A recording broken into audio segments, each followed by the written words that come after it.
Este vídeo irá explicar o procedimento a adotar após a elaboração da malha triangular realizada na tarefa 3. Esta tarefa, a tarefa 4, consiste em treinar a representação de figuras tridimensionais sobre a base de uma grelha triangular, ou também chamada de grelha isométrica.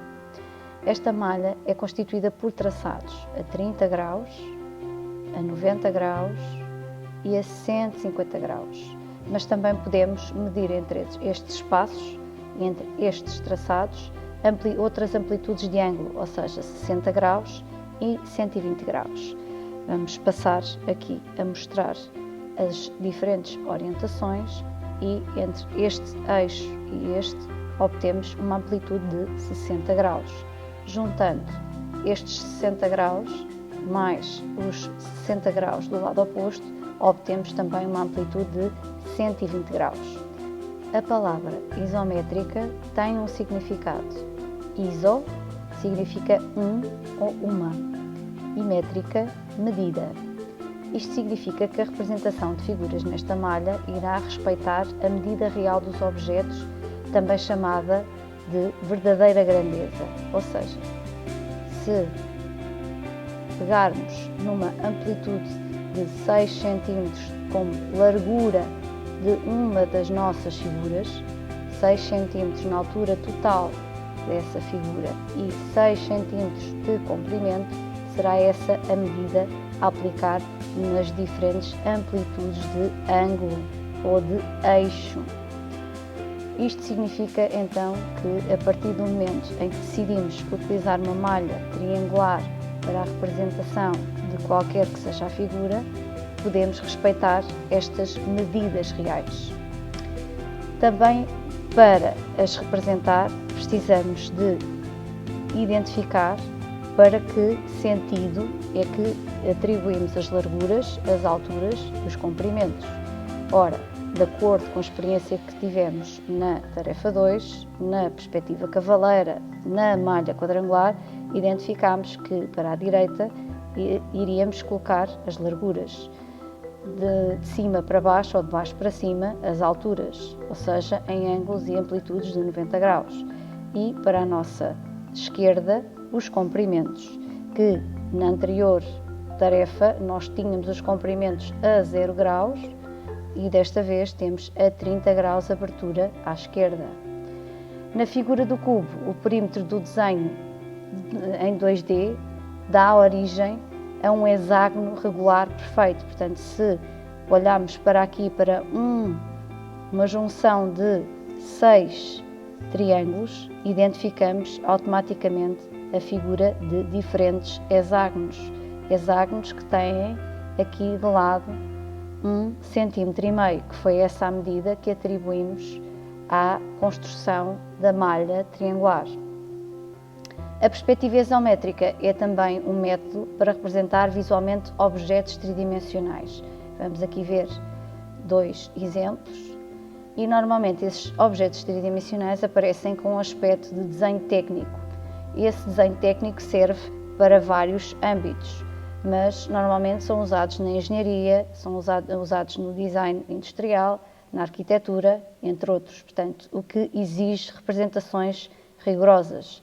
Neste caso, aqui na montagem deste objeto, nós entendemos perfeitamente que a amplitude dos ângulos usada é 30 graus.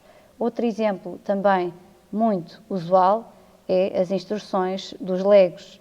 Portanto, elas aparecem na perspectiva, ou sempre em perspectiva, seja ela em isométrica ou outra, e dá-nos a sensação da tridimensionalidade do objeto, até pela sua forma e também pela sua escala.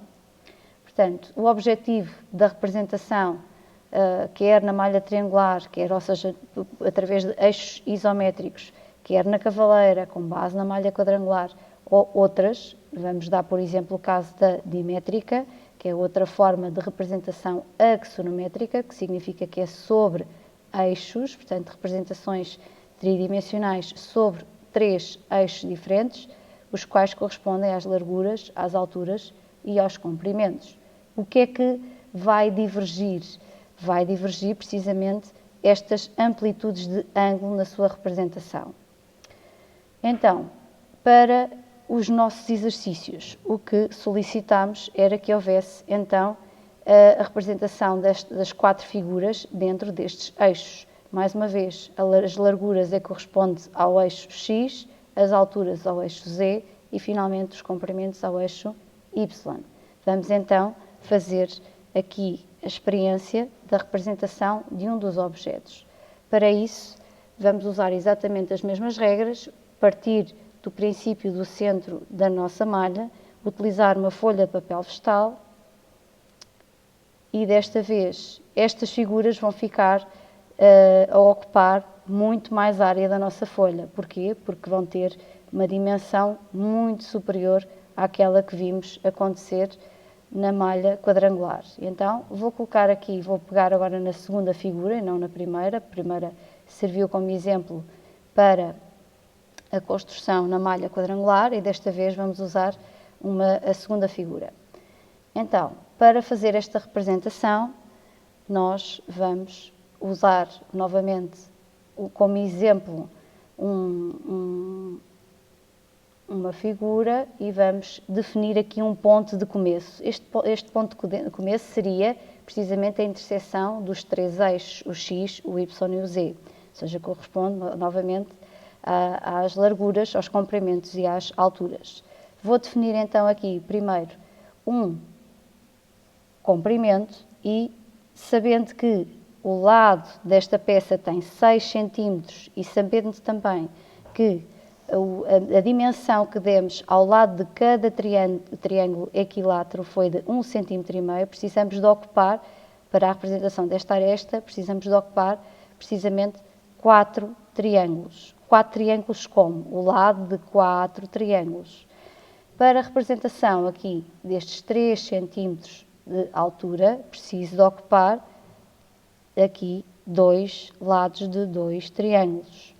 Para a representação da largura, que serão outros 6 cm, vamos usar novamente outros 4 triângulos, portanto 4 lados de 4 triângulos.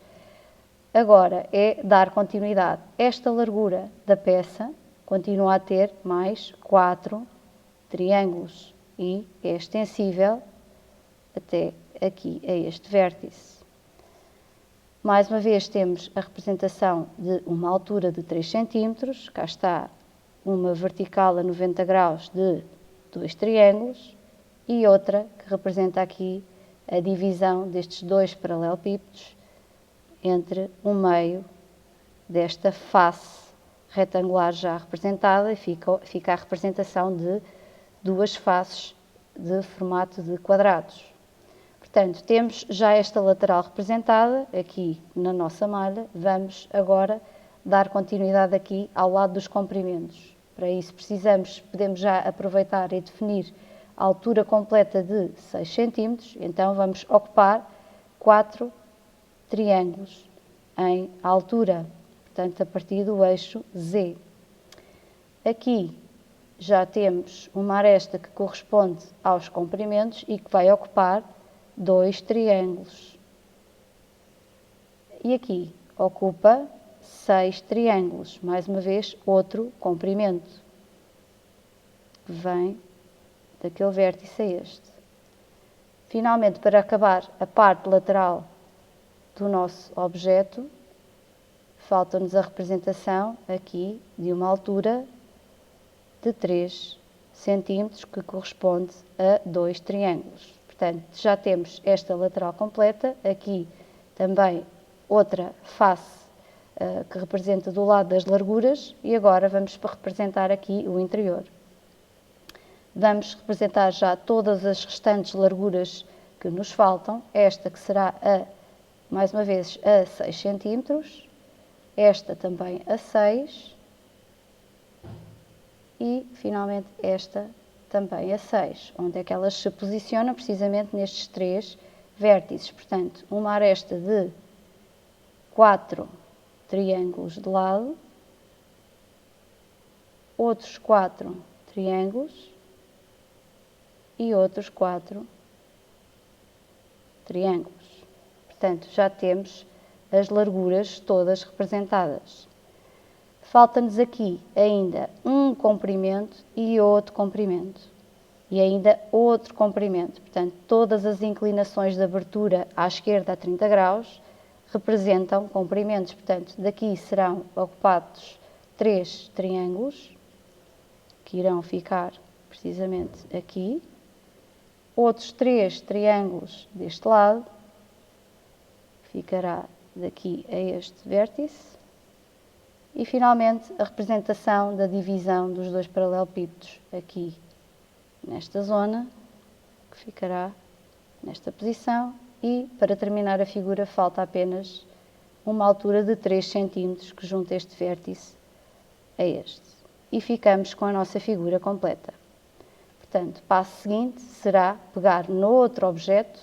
Portanto, tenho aqui a construção em cima da fotografia. Como podem verificar, a figura fica muito diferente do que é a perspectiva cônica para a perspectiva rigorosa isométrica. Portanto, é impensável copiar a imagem com papel vegetal por cima da fotografia, porque nunca ficará semelhante, nem muito menos paralela ou ortogonal, de acordo com aquilo que fazemos na isometria, e o objetivo é usar a malha e não usar a cópia da imagem. A imagem serve-nos só de base para a construção do objeto, como orientação.